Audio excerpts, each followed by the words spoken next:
என் நெஞ்சில் குடியிருக்கும்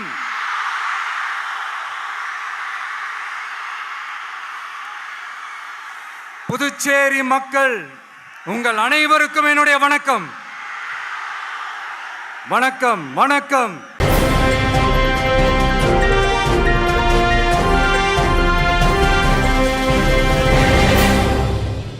இந்த ஒன்றிய அரசுக்கு தான் தமிழ்நாடு ஒரு தனி மாநிலம், புதுச்சேரி ஒரு தனி யூனியன் பிரதேசம்.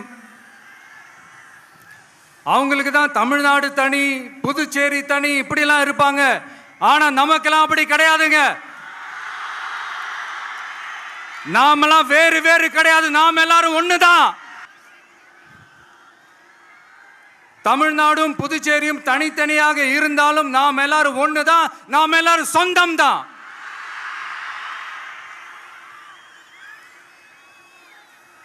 வேற வேற வீட்டுல, வேற வேற ஊர்ல, வேற நாட்டுல, வேற ஸ்டேட்ல இருக்கிறதுனால நாம் எல்லாரும் சொந்தங்கள் இல்லைன்னு ஆயிட முடியுமா? அது எப்படி முடியும்? இப்ப பாத்தீங்களா, ஒருத்தருக்கு ஒருத்தர் பார்த்துக்கும் போது அந்த பாச உணர்வு, அதுதாங்க, அது மட்டும்தான். அது இருந்துட்டாலே போதும், வேற எதுவுமே தேவையில்லை.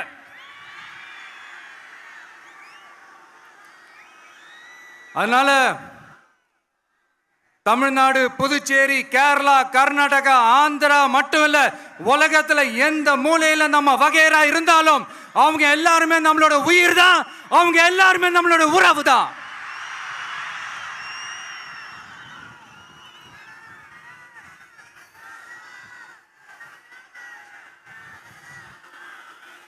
புதுச்சேரினாலே உடனே ஞாபகத்துக்கு வர்றது மணக்குள விநாயகர், அரவிந்தர் ஆசிரமம், வில்லியனூர் மாதான் சொல்லி இவங்க எல்லாரும் ஞாபகத்தில் வருவாங்க. அது மட்டும் இல்ல, மகாகவி பாரதியார் அவர்கள் இருந்த மண், பாவேந்தர் பாரதிதாசன் அவர்கள் பிறந்த மண். அது மாதிரி இன்னும் சிறப்புகளை அடுக்கிக்கிட்டே போலாம். ஆனா அரசியல்னு வந்துட்டா ஒரு முக்கியமான விஷயத்தை பத்தி நம்ம சொல்லி ஆகணும். 1977ல புரட்சி தலைவர் எம்ஜிஆர் அவர்கள் தமிழ்நாட்டில் ஆட்சி அமைச்சாங்க. ஆனா அதுக்கு முன்னாடியே 1974லயே இங்க புதுச்சேரியில அவங்களோட ஆட்சி அமைஞ்சது. அதனாலதான் அப்பவே சொன்னாங்க, நமக்காக வந்தவர் எம்ஜிஆர், அவரை தமிழ்நாட்டில் மிஸ் பண்ணிடாதீங்கன்னு நமக்கு அலர்ட் பண்ணதே புதுச்சேரி தான். அப்படிப்பட்ட புதுச்சேரியை நம்மளால மறக்க முடியுமா? அது மட்டும் இல்ல, இங்க இருக்கிற மக்கள் தமிழ்நாடு மாதிரியே புதுச்சேரி மக்களும் என்ன கிட்டத்தட்ட ஒரு 30 வருஷமா என்ன தாங்கி பிடிச்சுக்கிட்டு இருக்கிறீங்க.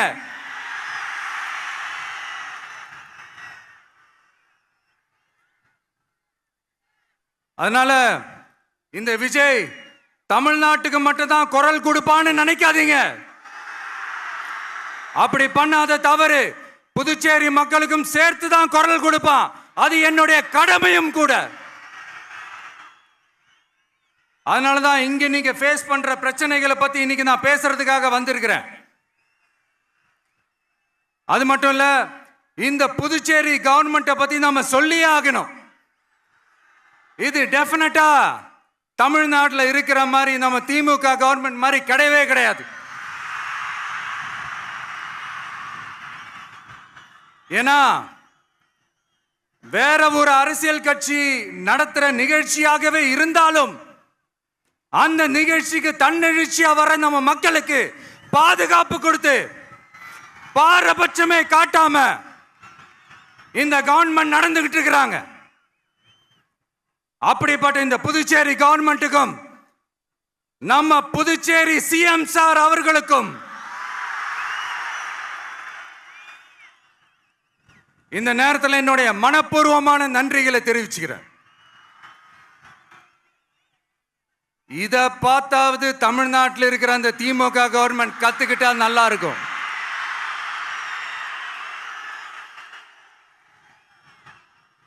ஆனா அவங்க கத்துக்க மாட்டாங்க. பரவாயில்ல, வரப்போற எலெக்ஷன்ல 100% கத்துக்குவாங்க. அத நம்ம மக்கள் பார்த்துக்குவாங்க.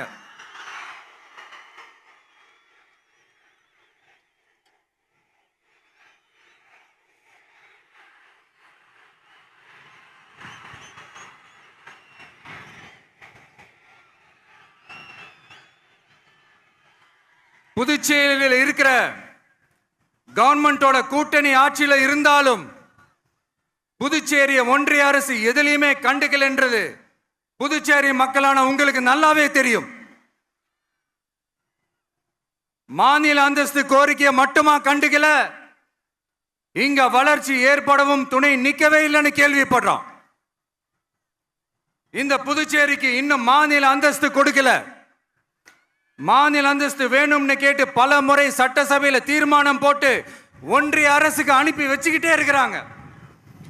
இந்த வருஷம் கூட மார்ச் மாசம் 27ஆம் தேதி 2025 அன்னைக்கு ஒரு தீர்மானம் போட்டாங்க. அது மாநில அந்தஸ்து வேணும்னு கேட்டு ஒன்றிய அரசுக்கு அனுப்புற 16வது தீர்மானம். புதுச்சேரி காரைக்கால் பகுதிகளில் மூடப்பட்ட 5 மில்கள், பல்வேறு தொழிற்சாலைகளை மீண்டும் திறக்கிறதுக்கு இதுவரைக்கும் ஒரு துரும்ப கூட கிள்ளி போடல. பல்லாயிரக்கணக்கான இளைஞர்களோட வேலை வாய்ப்புக்காக எதையுமே செய்யல. இங்க ஒரு ஐடி கம்பெனி உருவாகணும்ன்றது எண்ணமே இல்லை. அதை பத்தி யார் பேசினாலும் அது அவங்க காதல விழவே விழல. இங்க ஒரு அமைச்சரை ஊழல் குற்றச்சாட்டுல பதவி விட்டு நீக்கப்பட்டு அந்த இடத்துக்கு இன்னொருத்தரை நியமிச்சு 200 நாள் ஆச்சு. இன்னும் அவருக்கு ஒரு இலாக்காவே தரல. இந்த செயல் சிறுபான்மை மக்களை அவமானப்படுத்துறதுன்னு அந்த மக்களே சொல்றாங்க. புதுச்சேரியோட முக்கிய அங்கமாக இருக்கிற காரைக்கால், மாகே, ஏனாம் பகுதிகளில் எல்லாம் முன்னேற்றமே இல்லைன்னு அந்த பகுதி மக்கள் சொல்லிக்கிட்டே இருக்கிறாங்க. குறிப்பா காவிரியோட கடைமடை பகுதியான காரைக்காலை மொத்தமா கைவிட்ட மாதிரி தான் இருக்குது.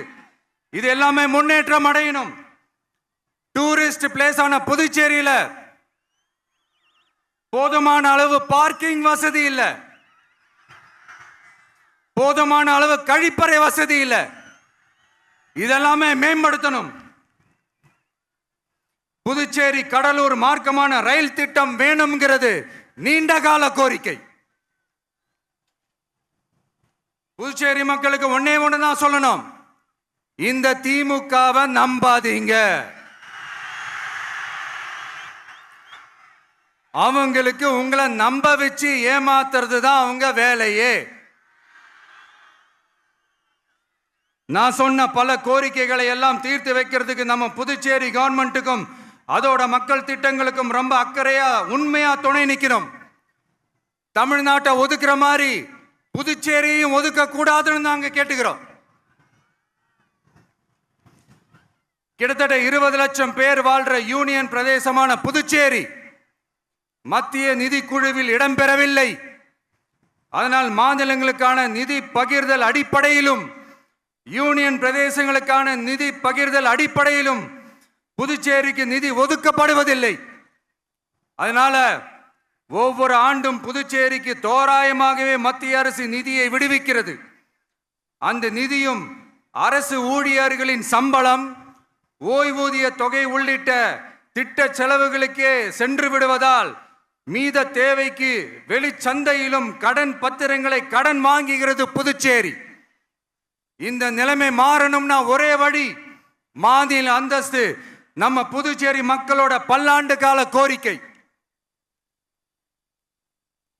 புதுச்சேரிக்கு போதுமான நிதி வரத்து இல்லாததுனால வெளியே கடன் வாங்க வேண்டியதா இருக்கு. புதுச்சேரியோட கடனை குறைச்சு தற்சார்பு பொருளாதாரத்தை வளர்த்தெடுக்க திட்டங்கள் வகுக்கப்பட வேண்டும். மாநில அந்தஸ்து வாங்கினா மட்டும் போதாது இல்லையா, தொழில் வளர்ச்சியும் தேவையாச்சே. புதுச்சேரி தென்னிந்தியாவின் முன்னணி இண்டஸ்ட்ரியல் ஹப்பாக மாற்ற எல்லா முயற்சிகளும் எடுக்க வேண்டும். இந்திய அளவில் ரேஷன் கடைகளே இல்லாத மாநிலம் புதுச்சேரி தான். ஏழை எளிய மக்களுக்கு வாழ்வாதாரமே ரேஷன் கடைகள் தான். மற்ற மாநிலங்கள்ல இருக்கிற மாதிரி இங்கேயும் அரிசி, சர்க்கரை, பருப்பு, கோதுமை, எண்ணெய்னு அனைத்து பொருட்களும் வழங்கும் முறை சீராக்கப்பட வேண்டும். கடைசியா மீன்பிடிக்க செல்லும் காரைக்கால் மீனவர்களை அடிக்கடி கைது செய்யும் இலங்கை கடற்படை அவர்களின் படகுகளையும் பறிமுதல் செய்து விடுகிறது.